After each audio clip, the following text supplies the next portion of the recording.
10 boot camp participants. Where are we at with each of them? I just hand over to. Oh, did you want us to? The boot camp participants, where are we at with each of them? How many are missing? Can you just give us a breakdown of where we're at? I'll probably start with, we always said from the beginning that transition was going to be the most difficult part of the 12-month program of MSA. So that's not just Oranga Tamariki saying that, that's experts, academics, community, NGOs and partners who are in this space. It's tough. I think our key message is, it's out there that we have had a significant tragedy. And I really want to take the time to acknowledge the young person's whānau. It's pretty recent and it's very raw. So I really want to pay respect to the whānau at this time. How many? The two that are missing, can you just go through how that has happened? So one attended the tangi, you said. The other one, where did he escape from? Attended the tangi. Was there any supervision of that person while they were attending? Yeah. So our young person that absconded from the tangi was on bail, following a court appearance for compassionate bail. One of those conditions was he was to be accompanied by 2 Oranga Tamariki staff. He went to the tangi and it was held at a private home with about 150 mourners. And at that time he took the opportunity to abscond. And this, we have got a current review going on because we take this seriously and we know it's not ideal.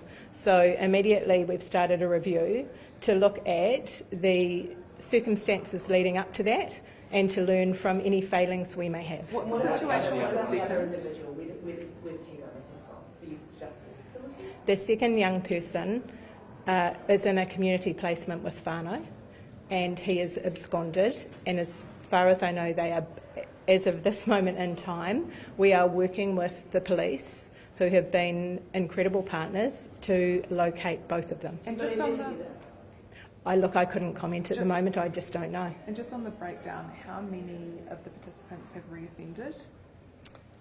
So 2 have been charged. 1 of them had the charges withdrawn.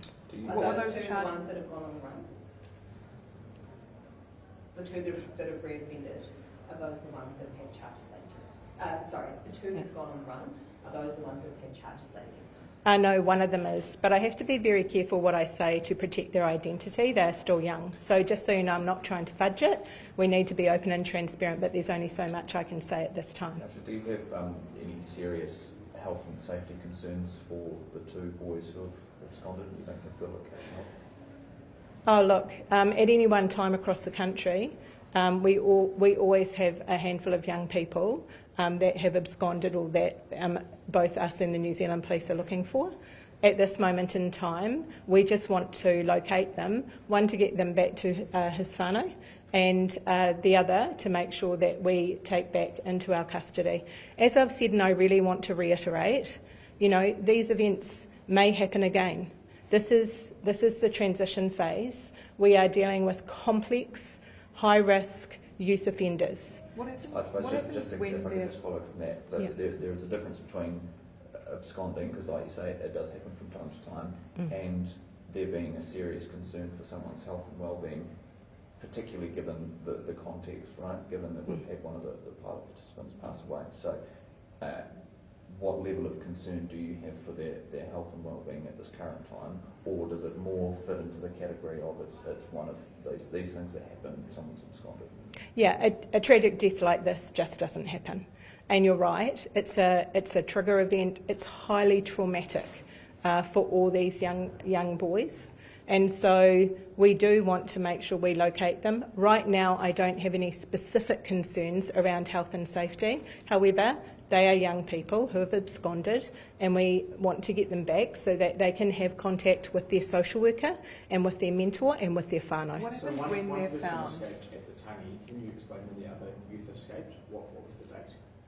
I wouldn't really say escape. The second person absconded from their they're on a curfew, they're meant to be with their whānau, and that was actually the day following the tangi. So again, we've had a highly tragic, traumatic event, and we're here. But look, can I just say, across the country, every week with complex youth offenders, things don't go smooth.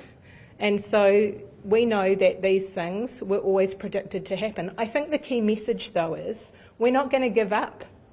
We've got to keep going. There is no other option, and we're dedicated to seeing this through. We have already seen a degree of change in some of these boys. So as you've heard me say, one is in employment as of today. One is in employment.